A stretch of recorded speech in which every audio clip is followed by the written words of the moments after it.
300 years have passed since the Cataclysm's end. Its architects now rule over a broken but healed land. Dragonkind was victorious against the Godir, returning from the hidden depths of the world to cast down the god vessels and all of their civilizations, casting the old gods back into the astral sea from whence they came. Their war left much of the land in ruin, but upon the western fringes of the landmass of Khoridu, life yet lingers, untouched by the Cataclysm's dragonfire. 3 Draconic Lords have usurped power from the domains of the fallen Godir, and have constructed new dominions that bend beneath their terrifying majesty. They loom over the lesser races, their reptilian minds orchestrating unknowable schemes as they vie for power against one another, and strive to keep the races that once invited the astral gods into their world from ever doing so again.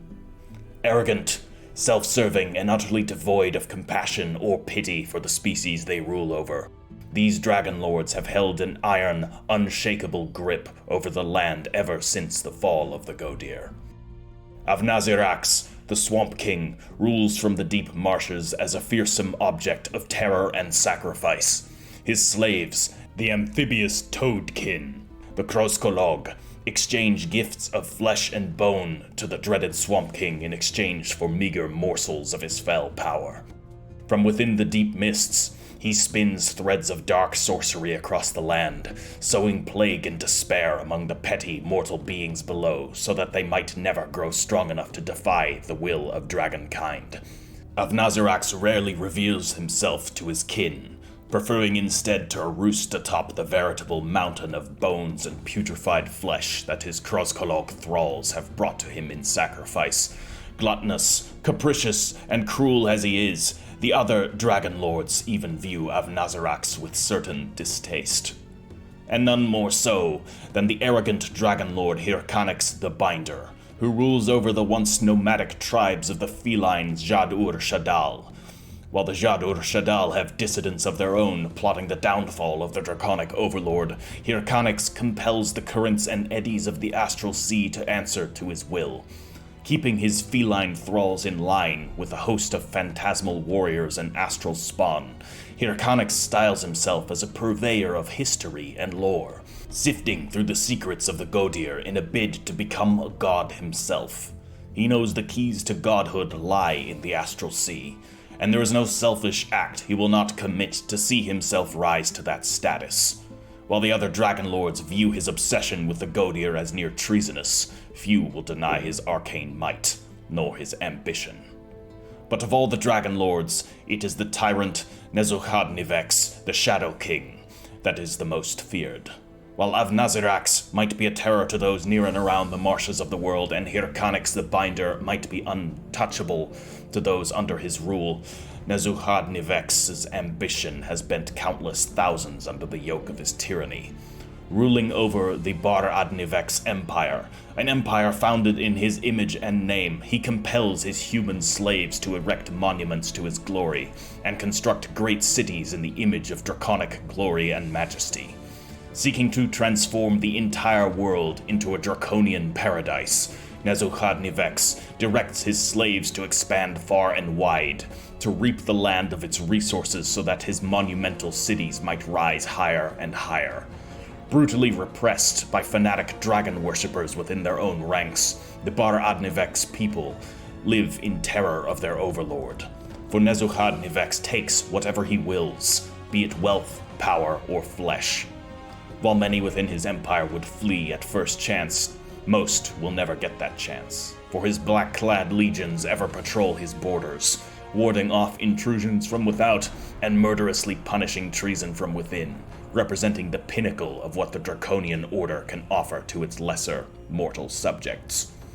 For all its evil, the Draconian Order is all that has ever been known to most.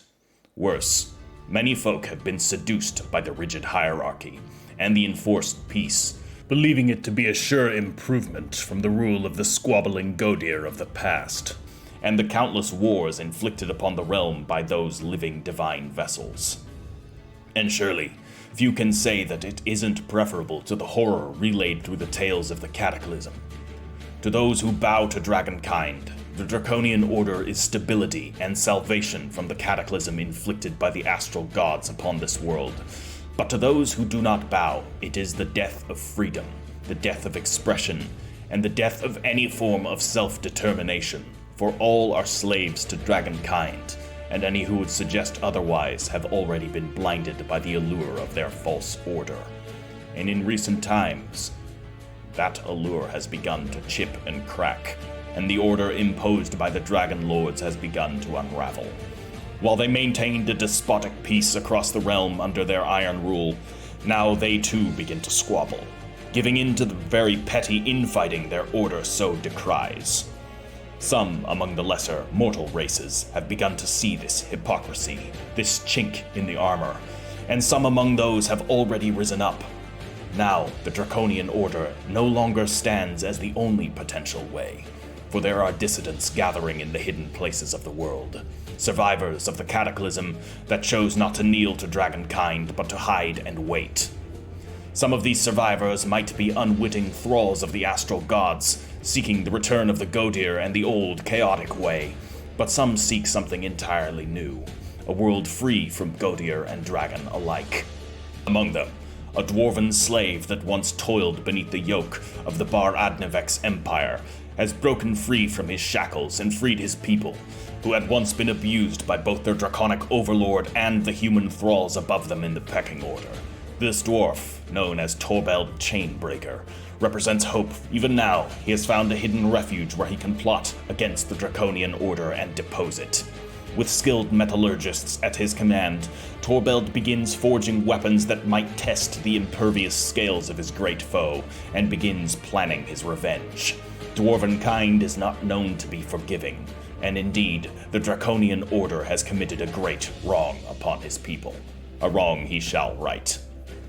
But he is not alone, for the elven people of the glades and fens have managed to escape the Draconian Order as well. While the elven civilizations of old might have burnt to ash in the Cataclysm, some among them have survived in their hidden vales. Among them, Clan Briarwraith, led by the enigmatic huntress Hirhani Quelantir, prepares to strike back against Dragonkind. Revering the Horned Shepherd, a god from the Astral Sea, this coven of elven warriors is devoted entirely to the hunt. And now, in vengeance against the cataclysm that drove the astral gods from the world, Hirhani leads her people upon a grand hunt. A hunt that will target the very defilers that unmade the world. Never has a Dragon Lord been slain since the fall of the Godir, but Hirhani is determined to put that to the test. And in the distant marshes, hidden away from the Kroskolog and Avnazirax the Swamp King, another elf has chosen a different path. Gifted with the fell power and the ability to appear as whatever she might choose, Ireth the Soothsayer has ensorcelled the Kuozlok Toadkin tribe, surreptitiously secreting them away from the watchful gaze of Avnazirax and hiding them in a refuge within the Swamp King's own domain. Gathering her strength, and luring more and more of the Kroskolog Toadkin away from the Swamp King's clutches, Ireth's greater plans are yet to unfold and are ever shrouded in mystery. While largely unseen by the greater world, her power is felt by some, and some furtively suspect she might be the very thing the Dragon Lords deposed, returned in the flesh.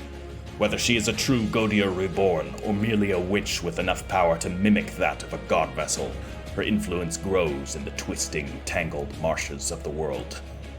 But she is not the only one that is separated from Dragonkind within the marshes, for a wanderer has arrived from a distant corner of Khoridu. This wanderer represents an aberration in the Draconic Order. For among the lesser slave races serving Dragonkind, one has always been favored. The Scaled Ones, reptilian in form and thus gifted with a meager sliver of draconic perfection, have always stood as the pinnacle of the slave races of old, representing the highest order of mortal form beneath Dragonkind itself. To dragons, it would be unthinkable for one of this favored race to choose anything but their elevated status within the Draconian Order, and yet one has. And he has not come alone. Hailing from a distant land similarly bent under draconic rule, Arikzosk-Ira, the Frilled One, has led his tribe, the Tsaazk, in a great exodus to find a land untouched by the Dragon Lords. Alas, throughout his furtive sojourn he has found no such thing. And so his imperative, as prophet of the Tsaazk, is to make the land free from draconic influence. And it is here, upon the western fringes of Khoridu, where he shall enact the plan.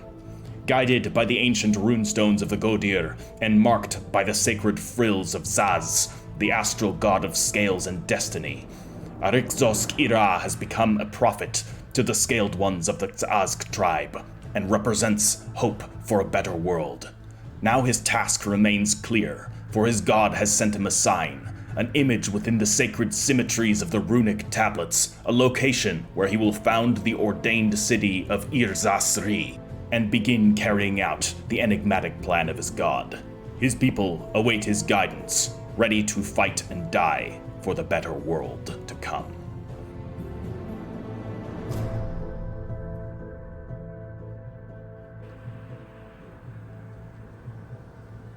Greetings, my fellow followers of Zas. Welcome to the next narrative campaign. I am the Ash Heritor. I am an author and a YouTuber, and I like to explore strategy games with a particular look towards their narrative, and whatever narrative we can create. If you watched my previous series of Age of Wonders, you'll know something of what to expect, though there will be more narrative in this series than the last one. I hope you all enjoyed the introduction, by the way. I spent quite a bit of time on that, writing all of that up and recording it. That will serve as the basis for the story that we will be creating through this campaign. This campaign is not going to be one where I am going to attempt to game the system or min-max or do any of that. We are doing purely a thematic build here. Everything we will do will fit our theme. We will cut no corners on that respect. So, if you're all into that, then I welcome you aboard. Please subscribe if you are already invested in what's going to happen, because there will be more here. Also, this is all part of a continuous narrative, a continuous, I guess you could say, a cinematic universe that I am creating for my playthroughs in Age of Wonders. You may have seen my previous playthrough, the Spider Cult Unbeheld playthrough. That is set within this same meta setting. Now, most of those characters are not going to appear on this map, though some of them will, and there will be references to some other ones throughout.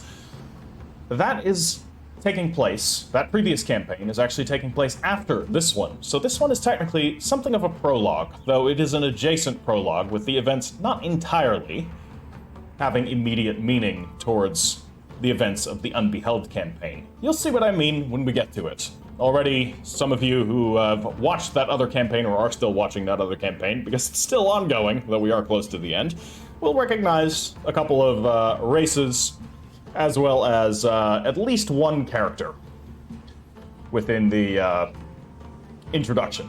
Torbelt, of course, who's something of an antagonist to us in the other campaign. So if you all want to check that out, I advise you watch my other series as well. That will give a little bit more information on the world, but gradually as we go and we do more series, I plan on building up more and more lore for this cinematic world. Also, there will be more DLCs for this game coming out, so gradually we will be able to expand it even further. So, subscribe and ring that bell for free warps,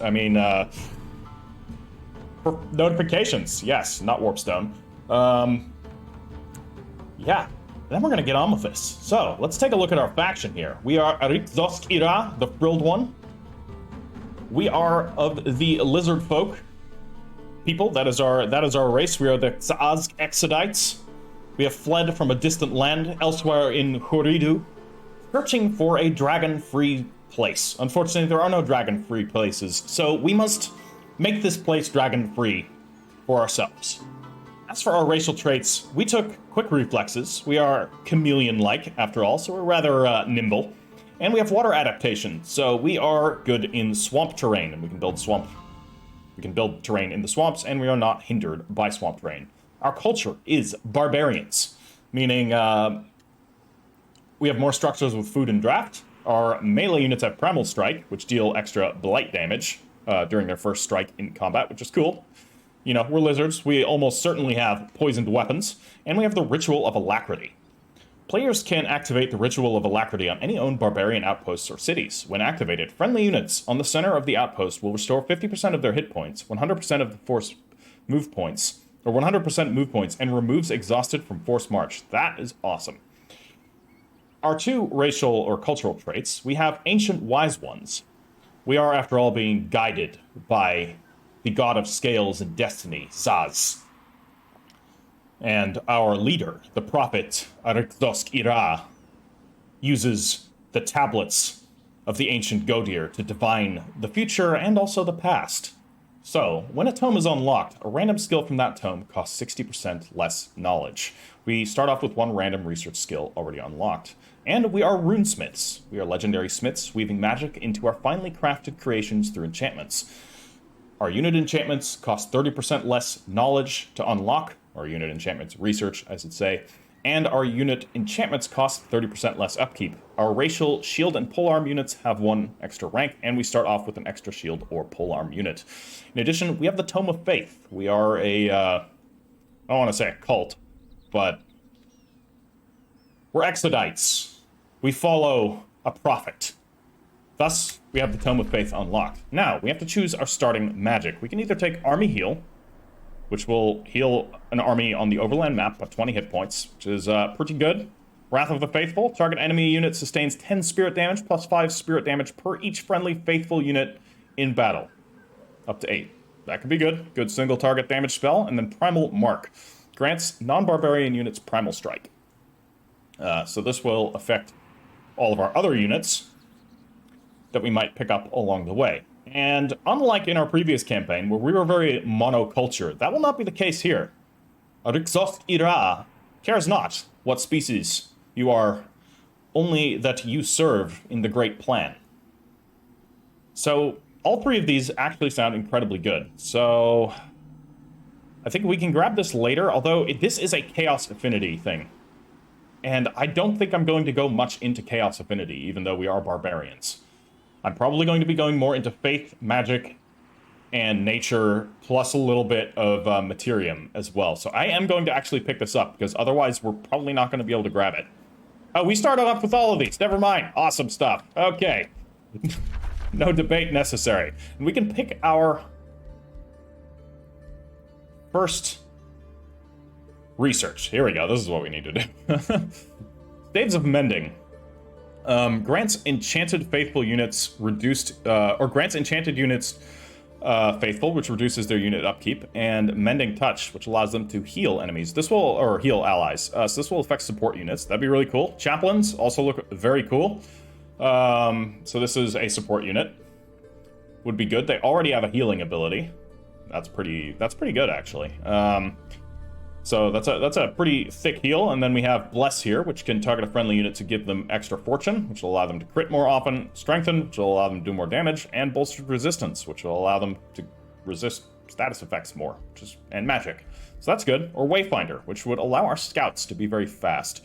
These are all really nice. I think I'm going to start with the Chaplain. So we're going to start off with this, once I click on it. There we go. And we have our scouts here. They're riding pigs. Not hell pigs this time. These are normal pigs. These are upstanding pigs. So we have to find out exactly where we are. Our starting city is not called Rotstake, that's for sure. We had a name for that.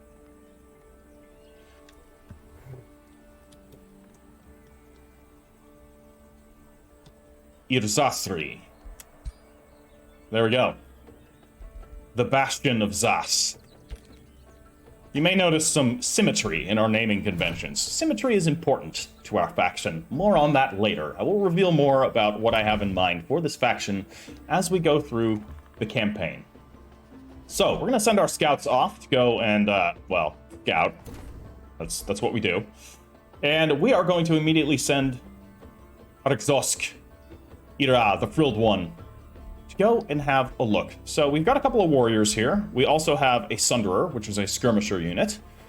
which they throw javelins, but are also pretty good in melee. Our warriors are just use their standard melee strike, but also have a shield bash, which can stun enemy units and prompts defensive mode. That's really cool. And we have war shamans, which have a poison blast ability and an invigorate, which is a minor heal that gives strengthen and regeneration. So all in all, pretty good units. We're going to go and immediately start picking up some loot as we go along. So one thing that I've done for the realm, this is a custom realm, in case you guys are asking. It has draconic infestations, and otherwise no outstanding realm traits, aside from that there are no free cities. All cities, anything that may have once been free is no longer free. So we're not going to find any free cities unless we release free cities somewhere along the way, which we may do.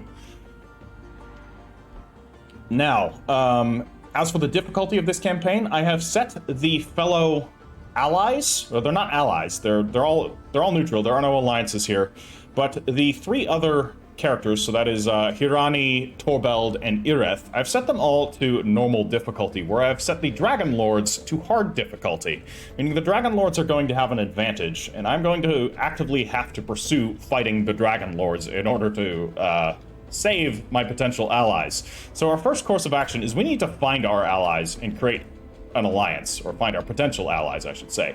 Also, we will construct a storehouse here to immediately give ourselves some extra food. It's going to take 9 turns. That's pretty slow. We're also going to construct a second scout so that we can start moving around. I do not want to hurry anything right now because that's a lot of our gold, and our gold economy is okay at the moment, but it's not great. Now, let's quickly take a look at our lad here. Arikzotek. No, sorry, not Arikzotek. Arikzosk-Ira. That was the original name I had in mind before I started with the symmetry. So, we unfortunately don't have any fancy items aside from the Staff of Blight, which is going to deal poison damage. So, let's go. Let's end our turn and see what happens. We have our first bit of loot. Whirlwind Blade. That is a tier 2 sword. I will take it. I'm not going to use it for my current character, though, because he is not a fighter. One of the things we're going to want to do really quickly is find a location where we can build another city. For now, I'm going to leave the creep areas, at least any of them that aren't immediately around my city here, as we go and look for potential ground where we can immediately construct a second city. Now, building around marshes would be ideal, but there are ways that we will be able to actually get our marshes, get more marshes, I should say.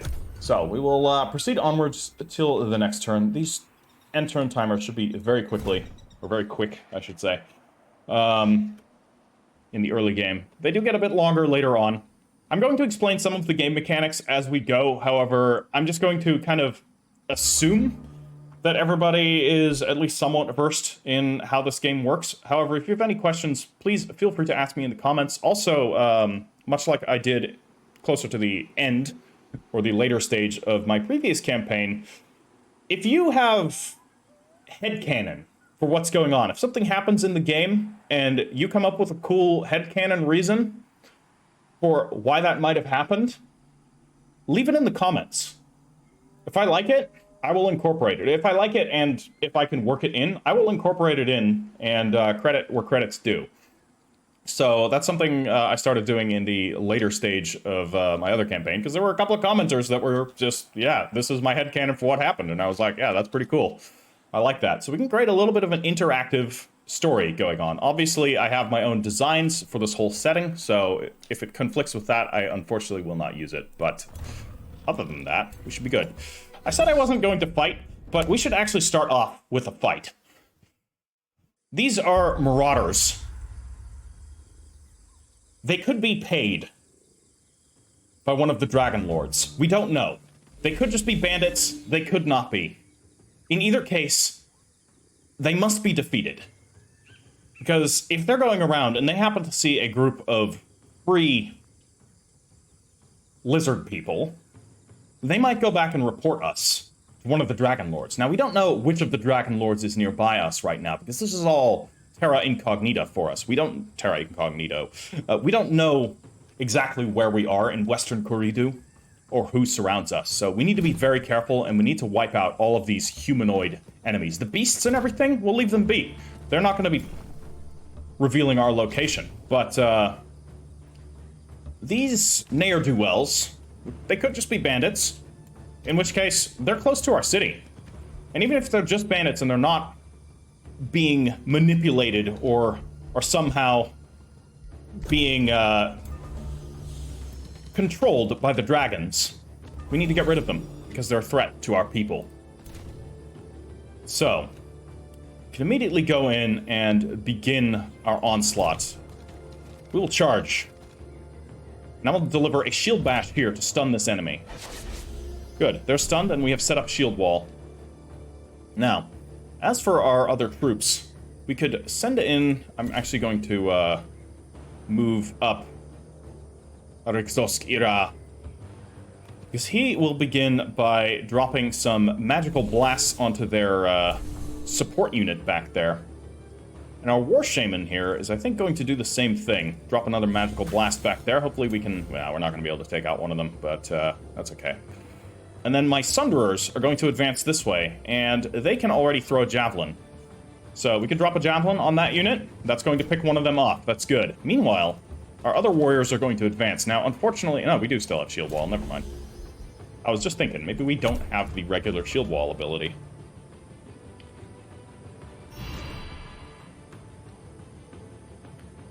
So, what are they doing here?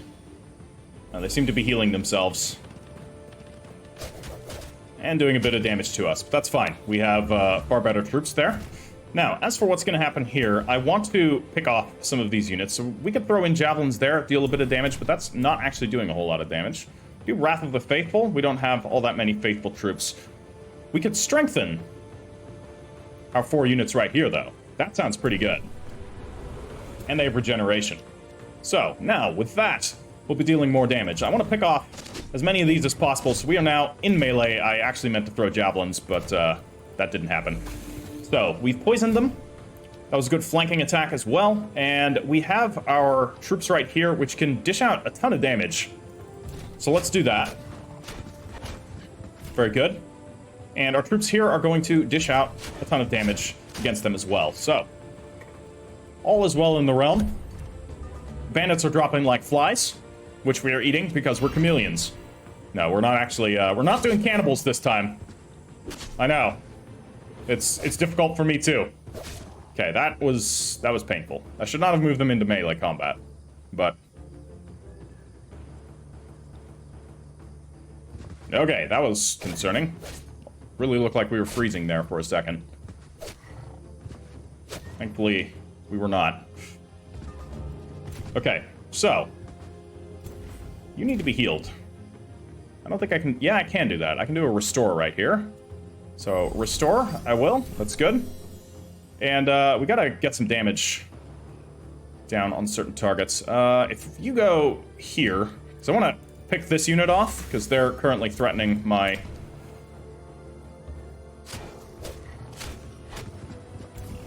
Sunderers, who I would like to be able to score this kill. It doesn't look like they're going to be able to get the kill. What about here? Well, let's just deal some damage against this unit. Man, chewing through all their temporary hit points. Okay, we're in there. That's good. We've dealt a bit of damage. We could wipe this unit out, but I don't really want to waste my mana, considering I'm not regaining mana like I was in my previous campaign. My previous campaign, we were a cannibalistic spider cult. We were a little bit evil. just a tad. And it was fun. But now we will be playing a good guy faction, at least to some degree. We're more neutral. Alright, so we're going to pick off that unit. I basically just want to get rid of anything that isn't a support unit. Good. Javelin toss. All is well. And then our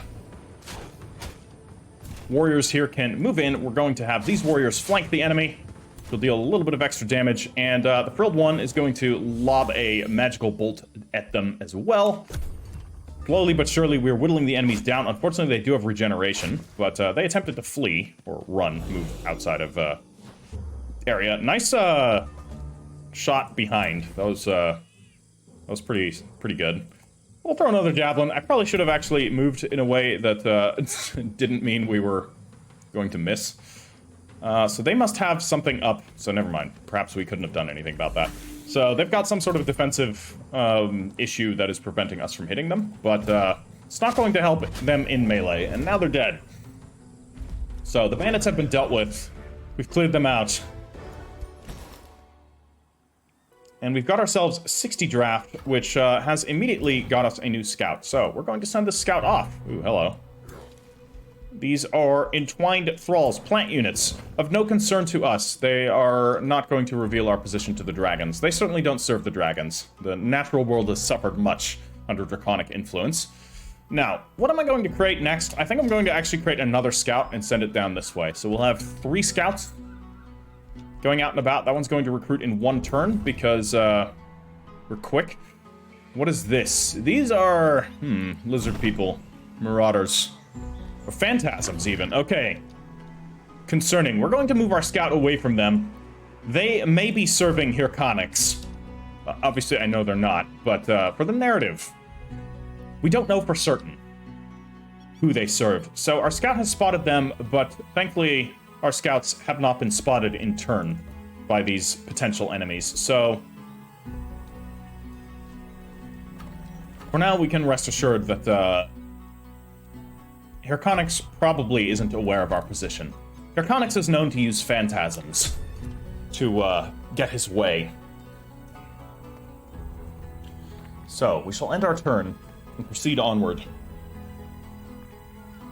It'll be a little while before Irzasri is a truly thriving settlement, but for now it's, you know, it's a little something. We have ourselves our next scout, which will venture out, going down to the southeast. We have an infestation here, and it is a dragon lair. That, I'm afraid, is of concern. These troops here are not. We're going to keep our scout going down this way then. More marauders. I don't think we've been spotted. We'll retreat and attempt to find a way around. What about here? We have octopuses. I think we can assume that they're not going to reveal our location either. Excellent.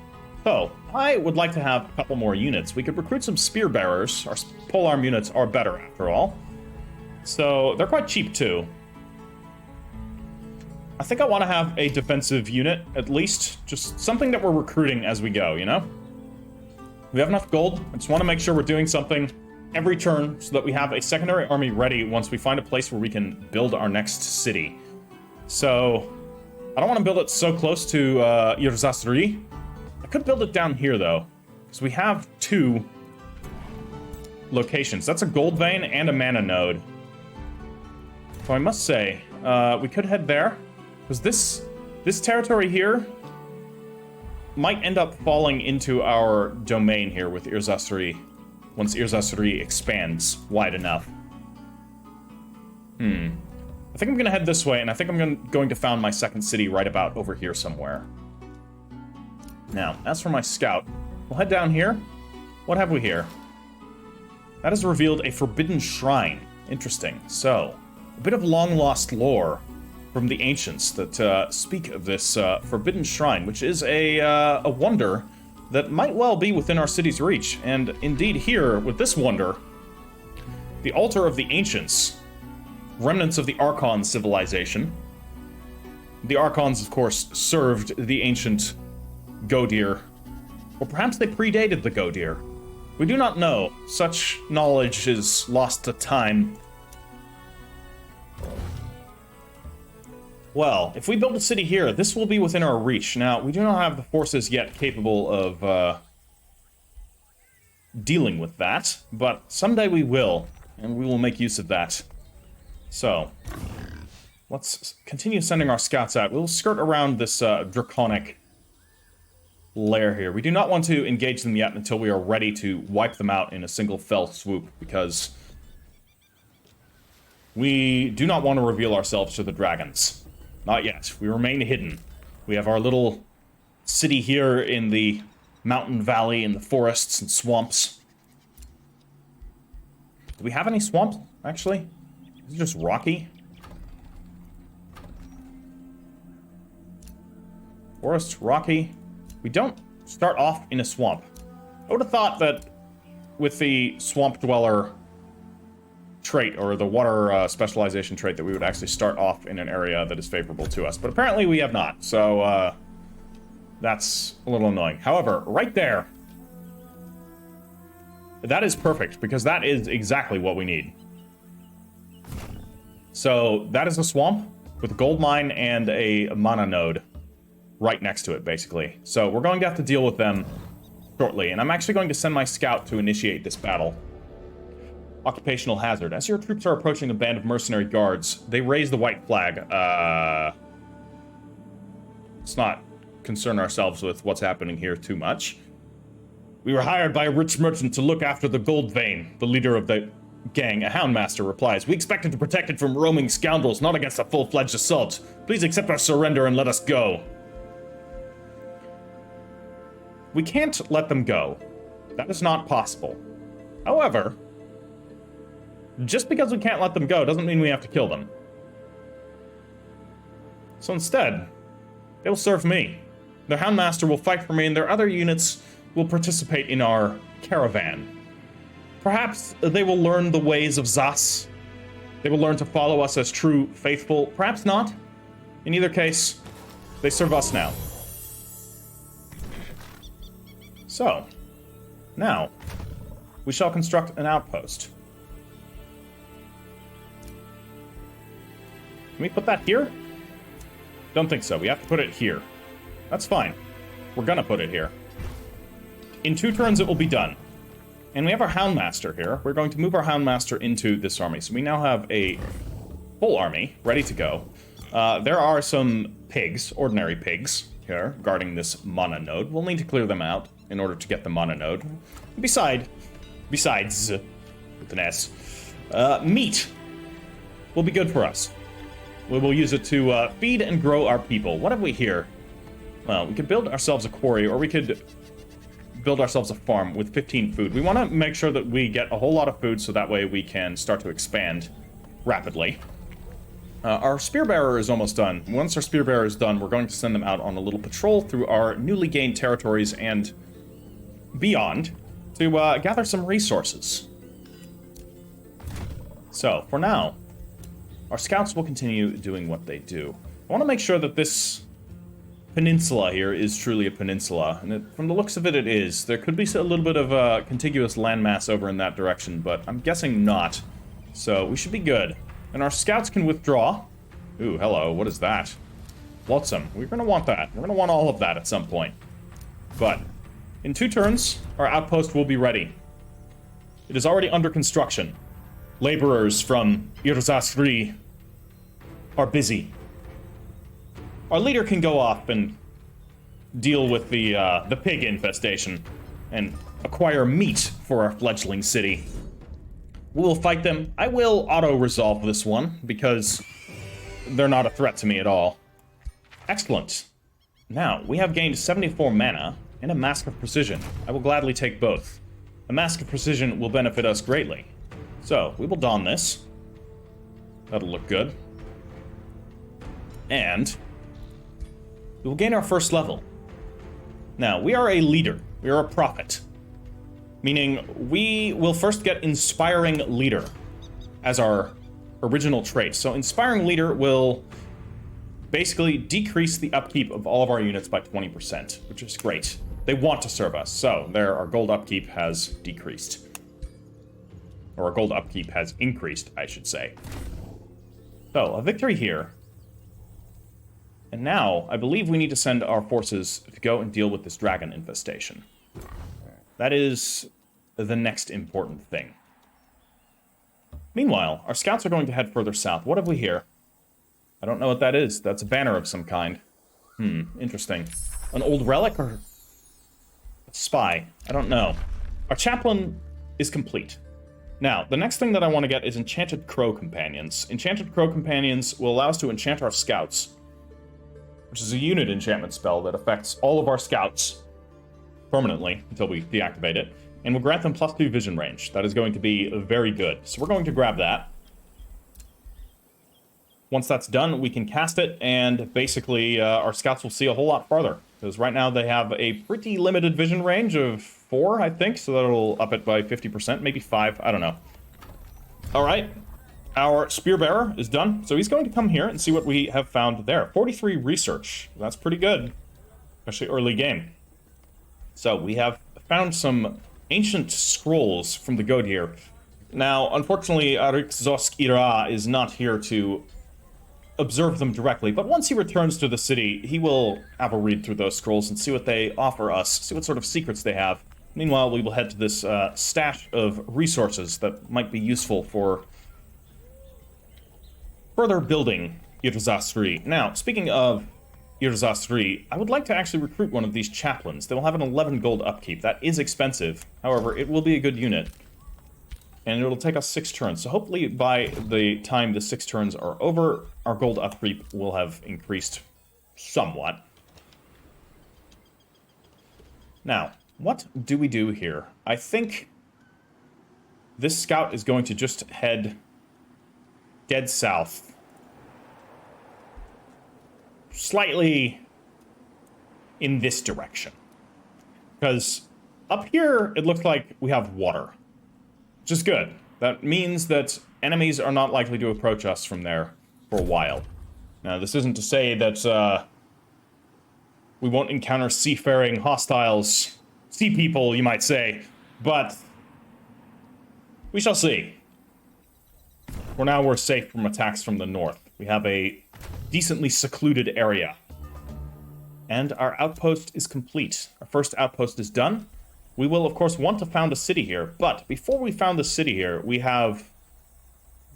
Basically, what we have here is the ability to construct camps, and as well as palisade walls. They'll take a bit of time, and they will take gold, but they won't take production. Which means that this is sort of a way to head start your city's production. So what I want to do is build a work camp. That's the most expensive, and with that work camp, we can capture this mana node here. And I will likely build a research post on this mana node, because that is going to be our first major bottleneck, is our research. So, our outpost has been founded. Once it's a proper city, we will of course rename it. So, our scouts here are going to proceed onwards. We will skim past this draconic territory, observe it from a distance. It's spreading, of course. The longer we leave this unchecked, the more it will spread, and the greater risk there will be that the draconic beasts will spot Irzasri and give that information to the Dragon Lords. Now, these draconic beasts are just beasts, but the Dragon Lords can control them, can wield them like vestiges of their own power, so we need to be very careful.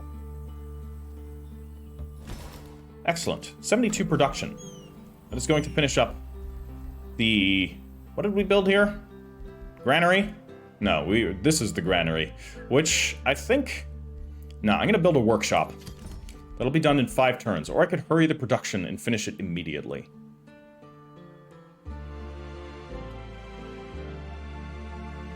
I'm going to wait before I do that, because that will get cheaper the longer it goes. And for now, I'm going to leave my spear bearers to guard Irzasri from potential threats. I will send them down to deal with some of the enemies here, the slither hatchlings, for example, once there are enough troops. Perhaps once they have the chaplain there ready to aid them. Perhaps it'll take a little bit more than that. Now, our scouts are going to continue moving. We have wild speakers here. Now, wild speakers serve the old nature, so I'm not concerned that they might be in league with the Draconic Lords. However, here we have Sun Priests. No, the Sun Priests are in service to the old Godir as well. Lingering cults. It would seem that the Draconic Overlords here do not have the land under nearly as tight control as where we came from. This is good. These two, perhaps we'll need to remove them if they do not join with us, like these mercenaries did. But for now, this is concerning. This could well be, phantasms and watchers. These must be serving Hirconics in one way or another. The old gods, dwell in the astral sea, so one might think that beings from the astral realm would be our allies, especially since we serve one of the old gods, Zath. But Herconix is slowly but surely usurping the astral realm in an attempt to become a god himself. Perhaps the other dragons will not look kindly upon this. Ogres. They certainly don't serve the dragons. Well, most often they don't. We'll need to be vigilant with them. In any case, I think we would be best off simply eradicating them. They'll be a danger to our outpost. They'll be a danger to Irzastri. We cannot let them go about their business. Alright, our scouts have continued their exploration. I just want to... you can set them to do this automatically, but for now, want to be very sure with what we have. Now, we have our first Empire development tree. So, as you go through the game, I'll quickly explain how this works. You have your affinities here. The affinities are determined by your race, your culture, and various other things. If you get tomes, that'll also increase certain affinities. So we have the Tome of Faith, which is giving us our 2 Empire Order affinity. Our Chaos affinity is coming from the fact that we're barbarians, as is the Nature affinity.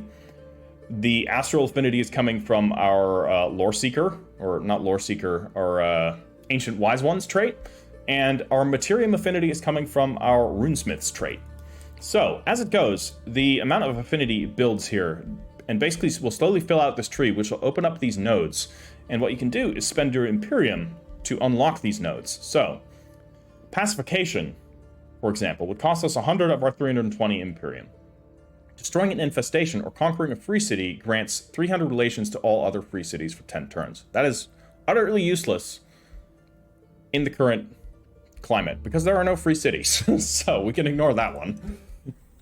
And we can save our Imperium points. The other one is all about moving across the sea, but we are not ready to do so yet, so we're going to ignore that one for now.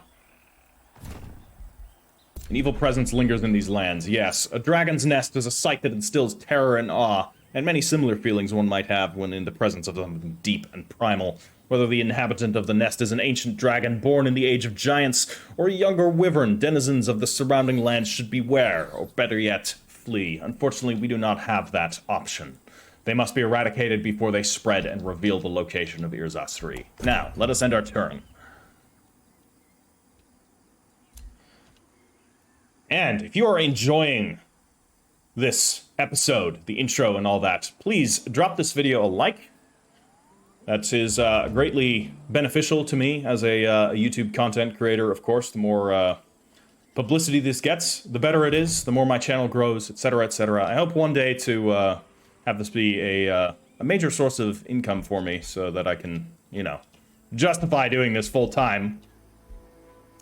Almost doing this full-time anyways, but it's not paying for itself right now, but that's fine. I do it because I enjoy it. Alright, Enchanted Crow Companions are done. So, we could get the Wayfinder enchantment right now. I think that's going to be a good thing. Grabbing Wayfinder enchantment will make our scouts move faster. And here we have Enchanted Crow Companion. This will cost us 70 of our mana, which we can absolutely afford. 70 world map casting points. We only have 30 world map casting points, which means it's going to tick off 30 of that per turn. So this is going to take 3 turns, or 2 turns, it says, to complete. 2 turns, not including this one, I think. So technically 3 turns.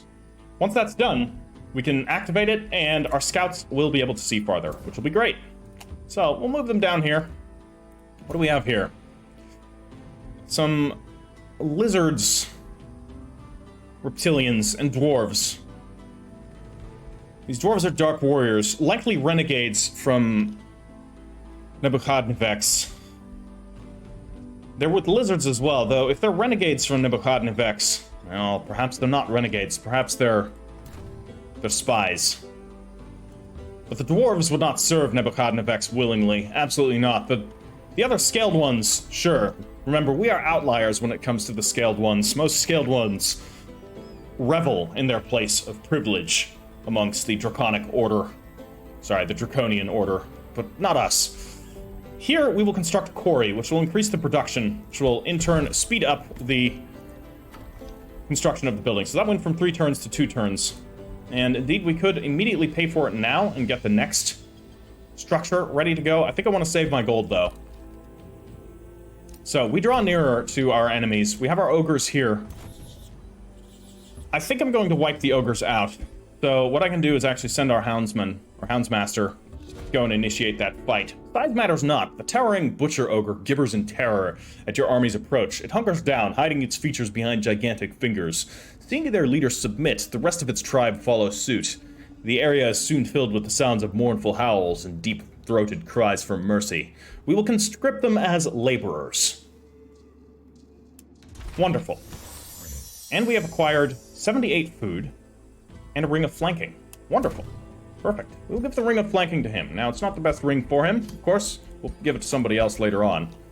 But it's something. Now, our production here is done. So, we will immediately begin constructing a granary for more food income. With more food income, we'll be able to colonize more tiles as we go.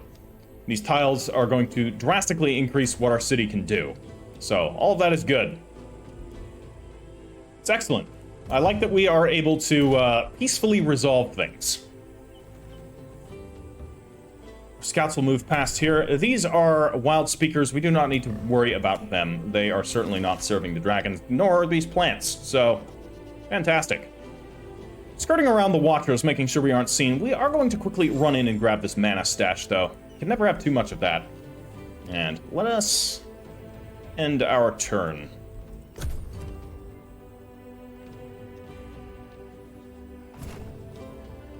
And very soon, we will be able to deal with these potential enemies here. We have a watchtower there that we're going to want to seize as well. Once we seize this watchtower, we'll have full view over the Draconic region, and they won't be able to see us. Well, they'll see the watchtower, but they won't see what we're on about. Okay. From the looks of things, these are not refugees fleeing from Bar Adnivex, but rather mercenaries serving under Bar Adnivex. Some people are, of course, still free to some measure of self-determination under Draconic rule, especially here in this more hinterland region where the Draconian order is not as tight as it is in other regions. But those that are free to do as they do still often choose to partake in the Draconian order in one way or another by selling themselves out as mercenaries to it, or by greedily feeding them the information that they find in the wildlands as they search for rebels. They are, of course, rewarded for this. The dragons are not fools. They do not stamp out all forms of freedom, especially when that freedom can benefit them. We will fight this. We need to wipe them out. We need to make sure that none of them escape. They cannot warn their masters. For now, we are concealed from them. They do not realize our full strength, which is why they rush towards us as they do. They'll realize their error soon enough, but by then it will be too late. We'll move behind these rocks here, quickly darting ahead. As for the frilled one himself, he will advance in the open. We'll give them the option to resolve this peacefully. He'll have his bodyguards move to the side. This is, in some ways, actually a bait. Our cavalry will move here behind these trees, followed by their hounds, who will stay low in the underbrush. Now, our war shamans are going to move into the trees right here and hold position, while our sunderers drop down into cover in these trees. Thus are the enemy unaware of our true strength. Yes, I know none of this is actually how the game works. I'm just, creating the narrative. Well, it would appear that their intentions are hostile. They're rushing at us with weapons drawn. Very well, then. Death it is. Then we shall wait. I will have my troops form a front line.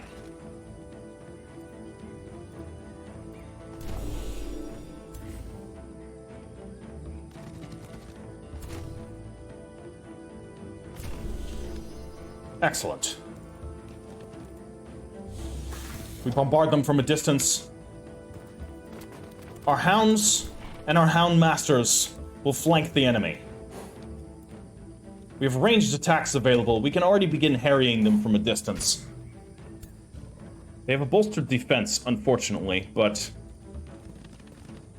it won't be enough. There are pathfinders. We need to actually remove these pathfinders from this army. They don't need to be here. For now, they serve well enough, but they engage us. We let them get the first strike. Oh no, they're going to shield wall, huh? Clever. Unfortunately, their troops were able to deliver a devastating flanking charge against our Houndmasters. Wow. I understand this unit got nerfed, but that is... Their health got nerfed specifically, but that is now very, very clear, because they died instantly. Same with the Hounds. Okay. Good to know. Houndmaster, not a very good unit. Yes, we got charged, but still. We will attempt to stun them. Good, they're stunned. And let's actually get our other units in here so that we can begin to harass them from a distance. So we're going to throw flanking javelins in on them, dealing a little bit of damage. And our archers, or our scouts, can do the same thing and shoot in some arrows. It's not much of a volley. This is not exactly a strong unit. But we will then flank them while they are stunned from the shield bash and basically wipe them out. So they might have killed one of my units, unfortunately. But I'm going to nearly kill one of theirs. In fact, I think I will buff myself instead. Buff our 2 frontline melee units. Is there anything we can do here? We could drop that, but that is currently... the Wrath of the Faithful isn't really worth it until we have more Faithful units. So their spear units are going to get into our support units. It's fine, they're not going to do all that much damage. It's this Dark Warrior that I'm a little bit concerned about. But they didn't accomplish all that much either. See, like, look at the damage difference on a long-distance charge. So the Houndmaster unit's actually really bad right now. Got nerfed into oblivion with the latest update, unfortunately. But that's how it is sometimes. So, I'm going to pick this unit off with the Prophet, of course. The Frilled One will dish out the final blow there. And our troops here are going to swing around so as not to stand into the toxic plants. And this will allow our support units to move away and only take a little bit of heat. While we can drop another poison onto them from there. Our archers need to get themselves into a position where they can actually shoot, while our melee units here can engage. Very good. And our javelins will throw to deal some damage. I actually should have thrown them first because they sunder defense. Good to know. Good to know. So, they will strike at me and dish out a little bit of damage. That does cancel retaliation because they used the charge attack. Whereas here, it did not cancel out the retaliation, and now they're dead. They realize the jig is up, of course, but we can't let any of them escape. So, we'll have our troops move around side. I'm not bothering with the, doing the sundering first, because they're dead anyways. Victory, unfortunately, with the loss of our Houndmaster unit. Ah, okay, the scout was not in our army. Now we have this watchtower. We can see here this dragon lair. These are not dragons. These are elementals. Spirits that have infested a dragon's lair. But here we have other troops. Other potential enemies. Dangerous. We'll have to deal with them in short order. Our work camp here is completed, so what I will do is construct a research post, which will give us 10 mana and 5 extra research. Which will be ready for when we actually build our city here. I will already preemptively construct palisade walls. I can also construct a watchtower. I'm going to do the watchtower first, ensuring that our outpost has a long view around it. I don't know if that transfers to the city, though. I don't actually... Hold on. I don't think it does. Abort. Yeah.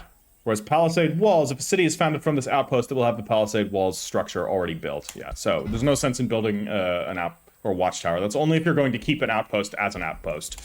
So, our scouts are going to continue scouting. We've got something here. Ooh, unfortunately it is guarded by spiders. We don't need to concern ourselves with spiders, though. Not yet. The spiders have not revealed their true intention to the world in the current stage of the timeline. See my other campaign for details. So, let's end our turn here. And I want to clear out this infestation at the end of the episode. And hopefully by then we will have founded our second city as well. So we'll construct our little palisades here. This will be a bit of a longer episode because, of course, it is the first episode in the series. Normally I try to keep them around an hour length, but I also don't strictly monitor that, so they're as long as they are. When looking through your army's supplies, one of your exodites finds a container with items you thought long lost. The box contains belongings that survived your travels and adventures. Every item contains memories of your former life. A memory of your childhood, of the first time you used a spell, of the time you became a leader. It was a dark childhood. A brutal childhood in many ways. While there was some privilege in the lands we came from, being members of the Scaled One species, Rexosk Ira has always had a strong sense of solidarity with the other people of the realm that did not benefit as much as he did. So he attempted to ingratiate himself with them, the lesser slaves. Well, lesser within the Draconic or the Draconian Orders hierarchy. This never ended well for him. The Draconian overseers, most of which were scaled ones, much like himself, saw his compassion for the so-called lesser races as a weakness, and also as an insult to the station of the scaled ones and to their draconic overlords. So many of the ones that he interacted with, that he attempted to befriend during his early childhood, were actually killed in front of him. Just to prove that his species is above the others, but still below the dragons. That it is their rule that exists. Their rule permeates everything, and any deviation from that rule is punished. But anyways, what will we find? A weapon taken from a fierce enemy? We could get a punishing halberd, tier 2 weapon, or we could grab a ring, the ring of endurance, perhaps, or an artifact of my faith, the helm of the warrior. Lingering in the past will only hold us back. Unfortunately, this is true. We cannot dwell upon the past. It is a painful past. We move forward.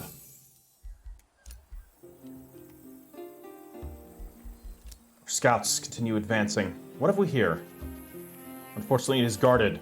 We shall not draw too close to them. These are mercenaries as well, under the servant, or under the employ of Nebuchadnezzar. We do not want to reveal ourselves to them. Now, our chaplain is done, so I'm going to actually move our chaplain down so that they can supplement our force here as we go and deal with these infestations. There are 5 enemies right here. That is more than I can currently deal with, so we will go here and we will grab the Wand of the Magic Missile. That is perfect. As a prophet, I will take this for the good of the realm. We will use it against our enemies. What have we here? Gargoyles, of no concern. Constructs of the ancient Godir. They have no love for dragons, if they have love for anything at all. Well, here we could construct a quarry, we could construct a farm, or a forester, or we could construct this gold mine. The gold mine is the objectively best place to construct something, so we will do that. Gold mine it is. Further increasing our gold income. Our gold income is looking pretty good at the moment.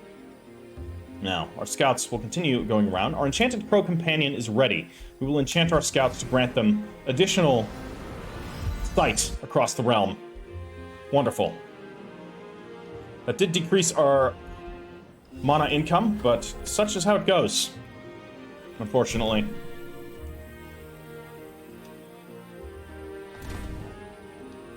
Alright, if we can move our chaplain down to there, and our troops up to there, we can combine them together. Make ourselves ready. We could also drop an army heal. We'll be ready next turn. And we will use that to heal up our forces, because we have suffered a bit of damage. And we don't want that.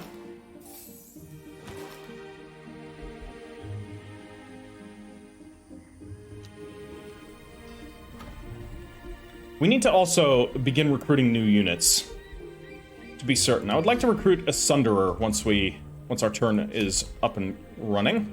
So there we go. We have one more turn left here. I'm going to just rush this and be done with it. And we will, afterwards, construct a stonemason. This will take 8 turns. Our chaplain, I don't want to move too close here because these are hostile armies. Unfortunately, we're not going to be able to get there in 1 turn. So we need to move up here. Army heal is ready to go. No, it's not. Still needs 1 more turn. We need to increase our world map casting points ASAP. That's going to take a little while, though, so not overly concerned. So we'll move our chaplain up there. We should reach it next turn. We can amass our forces together somewhere around here and potentially take out this dragon lair. And once we take this out, this infestation will be cleared. We'll also receive some interesting loot. I unfortunately did not move my scouts this turn. Perhaps I will set them to automatically scouting for now. For now, they're going to, doesn't matter so much what we find, because this is quite distant from our territory, and our scouts are remaining hidden, of course, from these mercenaries here. From a proper enemy, they might not, but this, at the very least, seems okay. Perfect. Let's move our forces here. You're going to go right here. We are ready to engage at a moment's notice. First, we're going to drop our army heal. Wonderful. Our troops are almost fully healed. And our Wayfinder enchantment is done. So, we will construct our next enchantment here. We could construct a convent, which is a city structure. Each city stability level above unstable increases our knowledge and mana by 5. That's incredibly good. We can construct Faithful Whispers. Allegiance with target free city? No. And Vision of Victory? No. We're going to construct the convent. Or research the convent, and then we can construct it. Now, our palisade here is done. We could already construct stone walls. It's going to take 3 turns. We're going to do it. Then after that, we will have our city ready to create. All right, we are going to enable auto-exploring for all of our scouts, because we have a good purview of what's in our immediate territory. We could send our Sunderers to go and initiate this battle, which we will. We will manually fight this one out. This is a dragon lair, but there are no dragons to be found. Instead, there are only these spirits. Perhaps they are feeding off of the remains of these dragons, but worse, there are dragon eggs. Dragon eggs might appear dead, but fire will restore them. We cannot allow that. We will destroy this place and sink it back into the marsh. No dragons will be born from this hive anytime soon. Our warriors will advance, leading the charge. Our pursuers will move along the flanks. They're very fast. Our chaplains will move here. And how do we want to do this? Target friendly unit gains... Yes, let's do that. Let's drop the Bless here, which will give bolstered defense, fortune, and strengthened onto this warrior unit, juicing them up quite substantially. We will actually advance further and go into a shield wall. And our other troop here will move right there. And our prophet is going to pull up position into the middle and immediately start projecting magic missiles at some of the targets. Let's send a magic missile right there. This unit has lightning weakness, and magic missile does lightning damage. So that's going to immediately kill one of these lesser tide spirits,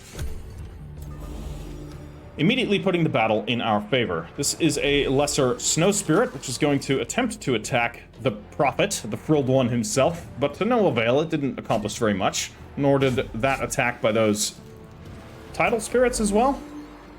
Thus far, their onslaught has been rather ineffectual, though that did slow my warriors, which is of some concern. Alright. Hey, we're attempting to freeze them. Good thing that this unit is buffed as it is. For now, we are going to have to heal them, but I think I want them to attack first, before we do the heal. Because they will get counterattacked. It's going to be a little bit of extra damage on them, which we can then immediately remove. Wonderful.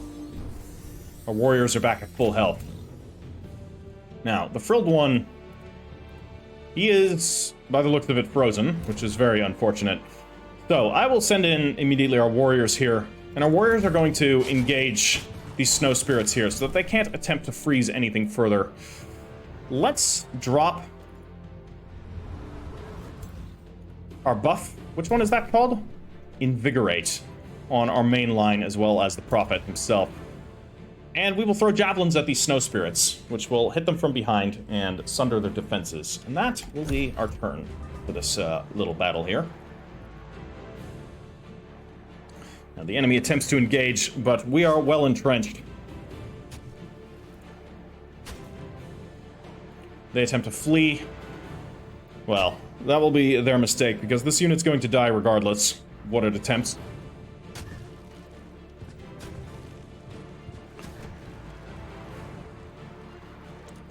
Okay, they are attempting to focus down my weaker unit of warriors, which is intelligent on their part. But it won't save them. Very well. Ira is going to destroy this tidal spirit by poisoning it, which will open up our chaplain to use blessing once again on our warriors here, making them incredibly strong. With this incredible strength, they will hew their way through these snow spirits, inflicting substantial damage onto them. Our remaining warriors are going to attempt to stun one of the spirits here. I think I'm going to attempt to stun this snow spirit, which will put them into a defensive posture, which will definitely be necessary. Now, our war shamans here need to find themselves a good target. Let's see if we can't focus that one down. Unfortunately, we missed. And our Sunderers here are going to attack this enemy in melee. They're not bad in melee, especially once the enemy has already been sundered by the javelins. It's a very cool unit idea. Throw in javelins to sunder their defense, rush in into combat. Very Roman pilum volley-esque. I like it, even if I don't like the Romans. I'm, you know, when it comes to historical civilizations, you know, many people that like ancient history will have a favorite civilization, right? And for most, it's the Romans or the Greeks. I prefer the Persians, myself.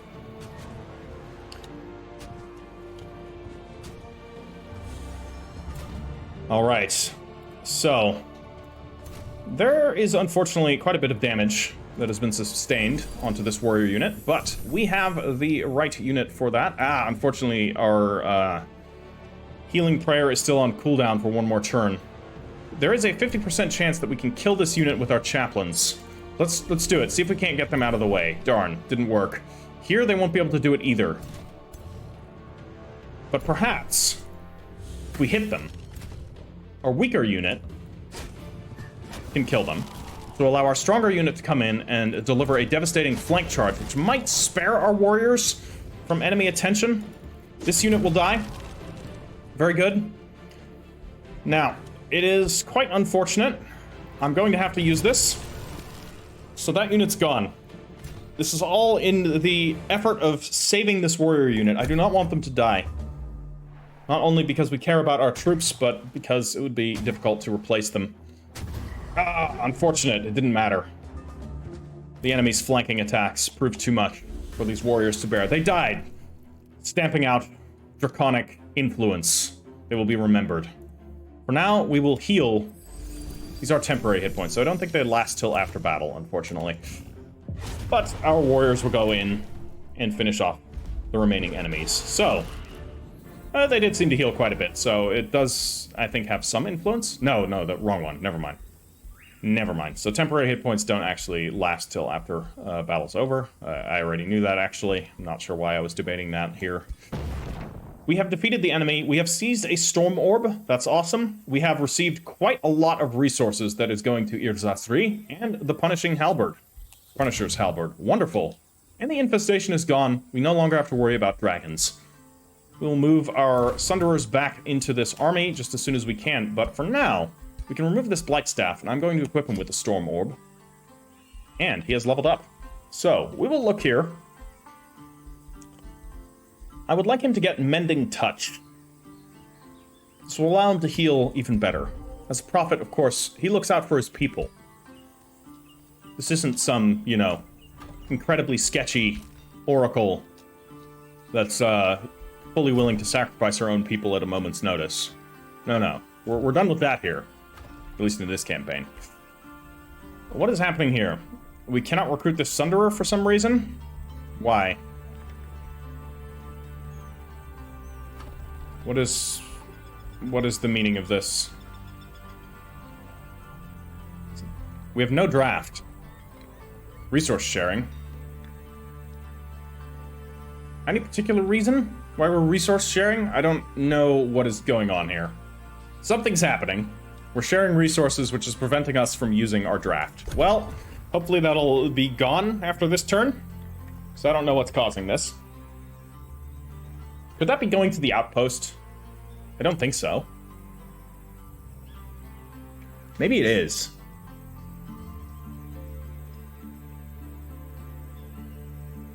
I don't think so, though. You know what? When this outpost is done with its construction of a stone wall, is that going to then stop? Because that would obviously make that clear what was happening.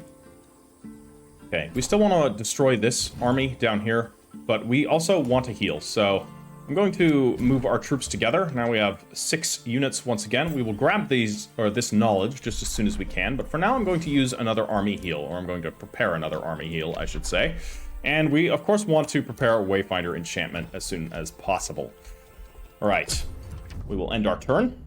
Oh no. Hirconix has found me. Sometimes fate puts adversaries in our way to test our resolve. I hope for all our sake that you are no such adversary. Is that so?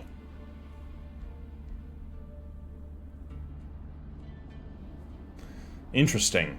Hirconix does not immediately treat us as an adversary. He is, after all, among all of the 3 Dragon Lords in this area, perhaps the most self-absorbed. He is interested in his own affairs and nothing more. We'll give him a threatening welcome.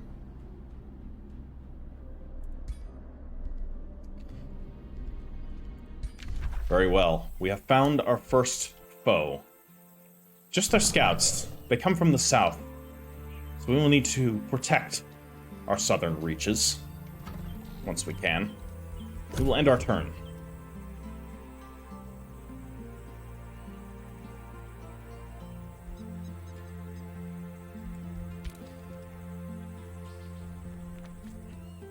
We may be drawn into a war rather quickly against a potentially superior enemy, but we'll do what we can. I was hoping we'd find allies first, but alas, sometimes things don't pan out like you would want them to. We will construct a quarry here to further speed up our production. And now, it seems like our stone walls are not done yet. Support the execution of province operation. I don't know what's going on here. Guess we'll see. Should be done soon. I don't know why we were sharing resources there. But anyways, we will move south and grab this knowledge for the glory of our civilization, and I will drop an army heal right here. Our forces are mostly healed, and we will move south to deal with these potential spies. Though now Hirconix, at least he knows the general... He knows we exist. He doesn't know where we are. We have procured some knowledge. That is good. Why don't you move over in that direction? Because there seems to be something there for us to find. We have our scout right here as well. Just go over that way. There's a watchtower there. I think I want to grab this watchtower. New Empire development skill available. Excellent. We have fruitful integration. Founding or absorbing cities takes 2 less turns, and cities gain +1 population. Newly founded cities gain +1 population. We have excavation, which will allow us to dig out the underground, which we don't need to do. And the military engineering will cause our outposts cost 25% less gold and take 1 turn less to build, and start with a work camp built. Both of these are going to be incredibly good, because we need to expand, so I'm going to grab both of them. We also have Call of Chaos. Defeating an infestation grants you a unit based on the infestation defeated. That would have been nice last turn, but we didn't get it. Casting a combat spell reduces the cost of all other combat spell types by 25% for 2 turns. We only have 1 combat spell, so we don't need to do that just yet. Because we need to save our Imperium for founding cities as well. So, speaking of founding cities, are we done yet? Let's end our turn. Hopefully the stone wall will be done, and we can immediately transition this into a second city. In the meantime, we need to go and construct a 3rd city. We have a 3-city cap, and there's absolutely no reason why we shouldn't make use of that. Once again, we're going to send the Prophet down, perhaps to the southeast. We need to protect the throne city after all. What have we here? Harbingers of Misfortune. A distraught member of the Xaazg Exodites Council requests an urgent meeting. Terrible news, my prophet. Our scouts have reported sightings of an army of watchers roaming our lands. Our forebears told legends of these creatures, that they are bringers of death. And that seeing such a creature heralds 77 years of bad luck. We must drive it away immediately to prevent unrest in our cities. The Xaazg Exodites will panic when they notice that watchers are nearby. Quickly, O Prophet, we must dispatch them. Yes, I will take care of the Watchers. They must be destroyed. That is what we must do. Very well. We will head in that direction. We will leave these brigands here to their own devices for now. They don't seem to be moving towards Irzastri. Sometimes, man, these names. Who came up with them? Your lord. Oh, wait, that would be me. Excellent. It's done. We will now found a city of the Xaazg Exodites. Now, what are we going to do here? I think we're going to move south with our scouts. Ooh, lots of hostiles. We have entered a desert region. Interesting. Most interesting. And here we will seize this watchtower. This will grant us long-distance view over territories. Interesting. The watchtower doesn't see through mountains. That's, I actually really like that. That's very reasonable. This is an issue. You're close. I don't want that. I don't want him to find us. No, thank you. We have an underground passage.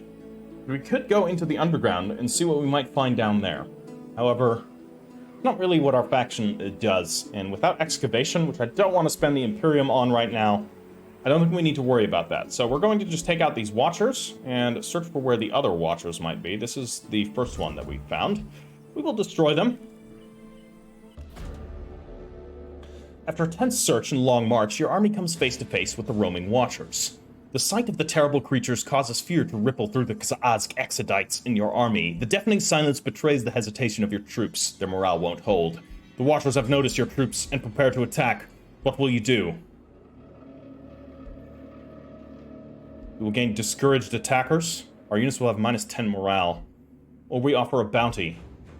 No. I can't afford it. We will fight them.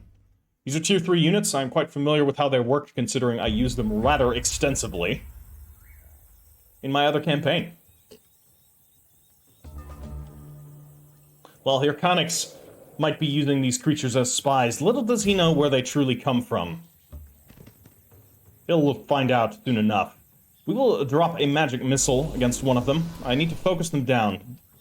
Destroy one of these units quickly. Now, they have no AoE capability, so I don't really need to concern myself about marching in formation. So what I'm going to do is actually march in formation, specifically. Let's actually put you up there. Because if I do so, I will be able to drop a big buff on my entire force right here. At the start of the turn, that is. Very good. Let's hope this doesn't end too badly. They do have a very mean psychic gaze indeed. I'm marked. Thankfully, it didn't manage to land a stun. Good. They didn't succeed in doing a stun there either. So, I am going to need to mend myself. This is a free action, so we're going to do that. And then I'm going to restore myself as well. Just to make sure I don't die. Now. Where are we? Here we are. Invigorate. Invigorate the entire army. Now all of our troops are are ready. We're not going to get there this turn, but we'll be close. We will be threatening the enemy. They're going to have to deal with my troops here.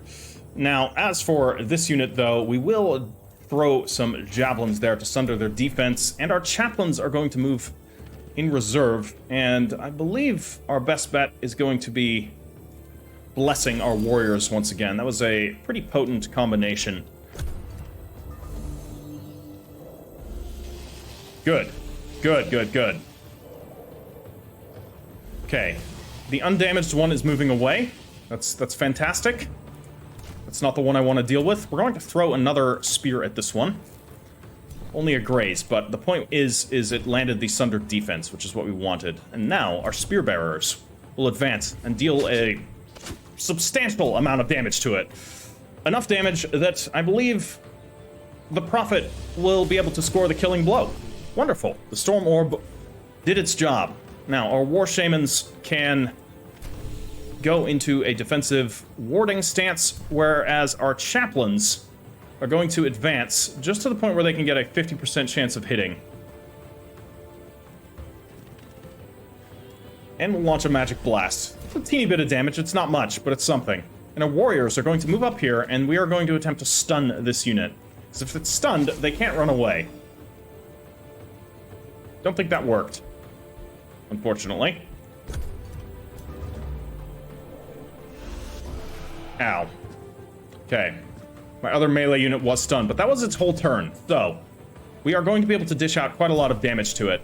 And what I'm going to do is actually bless up my warriors again. And then... yeah, we'll get them into position. We're just going to start dealing as much damage as we can to it. Actually, I should have opened this up with the javelin throw. Get the sundered defense. Perfect. Now our troops are going to be able to deal even more damage. Hopefully, yes, we can kill them in one turn. Perfect. The Watchers are dead. It's over. Our Prophet sustained some damage. He shielded his forces with his own flesh. Now that the Watchers are gone from your lands, the Xaask Exodite Council contacts you again. Marvelous work, Arixoskira, the Frilled One. Just marvelous. We managed to contain any panic with regards to the Watcher's sightings. So it seems we are in the clear, all thanks to you, of course.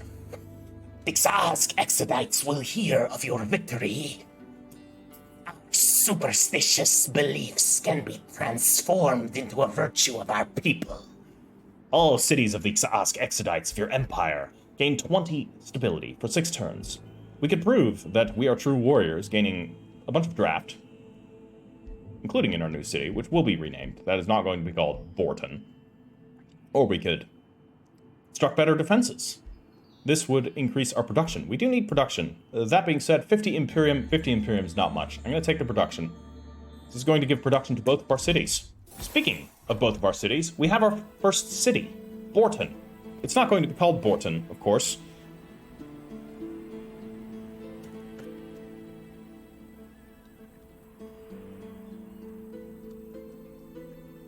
It will be called Zesarasez.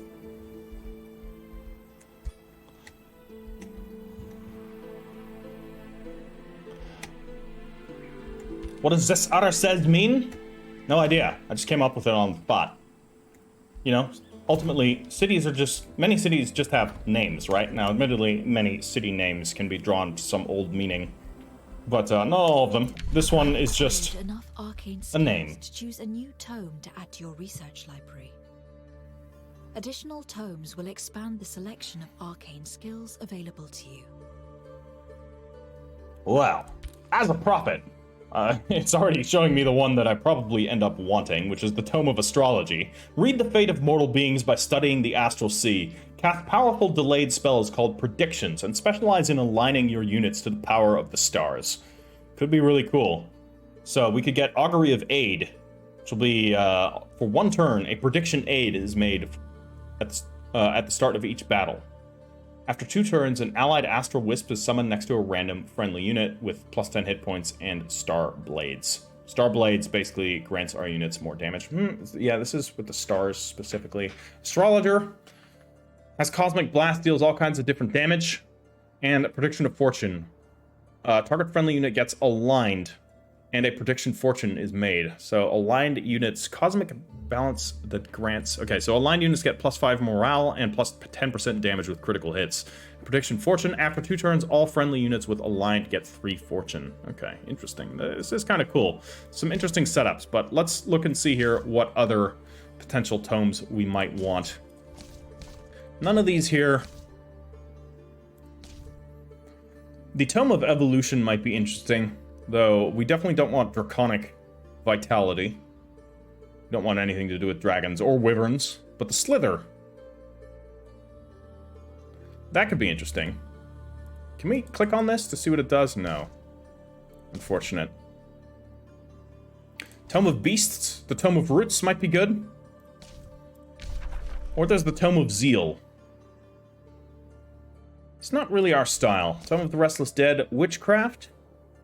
We're not going to go too much into Shadow Affinity with this, this playthrough, unfortunately.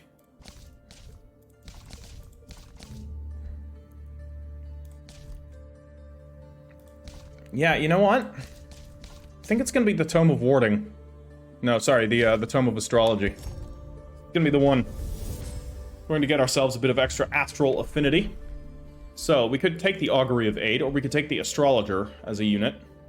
I'm thinking we take the Omen of Respite. I like this. So this is basically a target-friendly spell, or target-friendly unit and 2 other friendly adjacent units get aligned, and then a prediction respite is made. Which, after 2 turns, all friendly units with aligned will heal 15 temporary hit points. That sounds really cool. I like this style of gameplay. Convent is complete. We will then proceed to... Oh, that's what we just did. Alright, we have produced our stonemason here. We will immediately set the next production, which, you know what? Let's build a convent. It's going to increase our mana and our research, and it's only going to take 4 turns. Now, here in Zesaraces, we will begin our preliminary constructions as well. So, I will construct a storehouse, and I'm going to immediately rush the storehouse's production and construct a workshop immediately thereafter. So, we'll have a bit of extra food, which should allow us to expand here rather soon. Now, I also want to make sure that we have some units available in both, so I'm going to construct some spear bearers, and here I'm also going to construct some spear bearers. Just some very cheap units. That is all of my gold, but that is unfortunately how it is. Ooh, actually, I will not construct spear bearers. And there's a reason for this. Because we can we can recruit a new hero. We need 150 gold, darn. I'm like... Okay. The workshop costs 90. There's nothing cheaper than that, though. Crikey. Okay, what about here? I will perhaps construct something cheaper than this. Oh no, that'll reduce my upkeep here. Fine, you know what? I'm gonna wait. We'll recruit a hero next turn. Recruit a hero next turn, and I will start recruiting a spearman then. Because with a hero, we need a new army. Actually, I'll recruit a Sunderer. I like the Sunderers. And our scouts here, I'm doing some automatic scouting, because it seems like when you are doing your proper scouting, they don't actually, like, pick up the drops. Which is unfortunate, but so it is. So, our troops were successful here. We will begin moving down south to hopefully found a city here along in this river basin, because there must be marshes nearby. And we have a tranquility pool. That's a good resource. We can also construct it near this forbidden shrine. Kind of down here, and we'll see. Perhaps this forbidden shrine will become part of a city right here. We'll see. Focus crystals as well. Like, putting a city here will allow us to expand up to there, but we have to see what other resources are going to be available to us here, and it doesn't look like there is anything else. Because we want these types of nodes. These types of nodes are really good. But looking at Focus Crystal, plus 10 gold, plus 10 research, this is plus 20 research. So if we were to drop it right here, it would be close to Irzas 3, but not that close. I think we could actually do it there. So, we'll move in that direction. And we will end our turn, or we will end this episode as soon as I recruit my next hero. So that is basically the first stage of our empire our nascent empire slowly making its way there. We'll get there.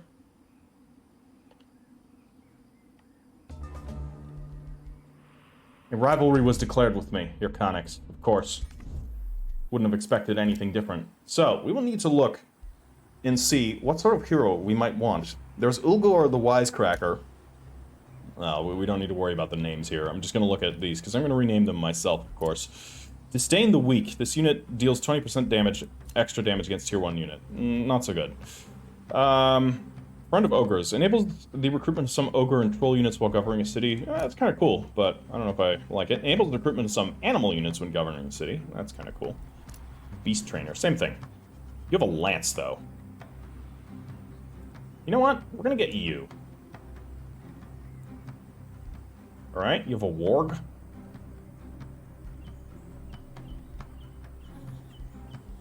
Yeah, I'm going to recruit you. Alright, we have ourselves a new hero. This new hero will, of course, need to look the part, so it's going to be a chameleon. You do not get the frills. After all, the frills are very specific to...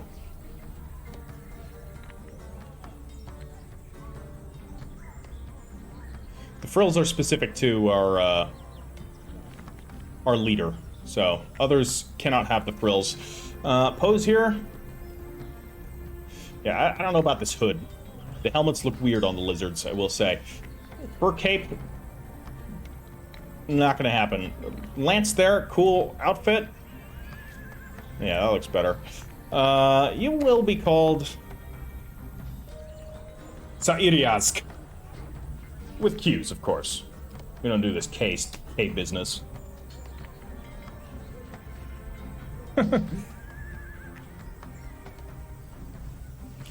Very well. How do we get rid of the frills? That's probably under eyebrows, right? Yeah.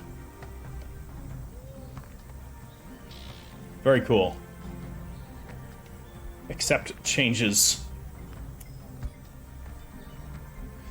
Wonderful. So, let's actually give you the Ring of the Flanker. So, I'm going to unequip that. And we're going to give you the... Ooh, actually, you may have a lance. Oh yeah, the lance is a tier 2. Do I continue keeping you with the lance? I think so. Looks kind of cool. You'll be riding on a warg. I like it. All right, our first hero. She is ready. She will join Arixoskira. Sairiazk the Ruthless. She will be the seeker of the prophet. One of the many warriors serving under the ranks, she has tamed a warg at an early age, and has been using it to basically function as an outrider during the Exodus. Very zealously ensuring that none spotted the prophet. This will be her role as well.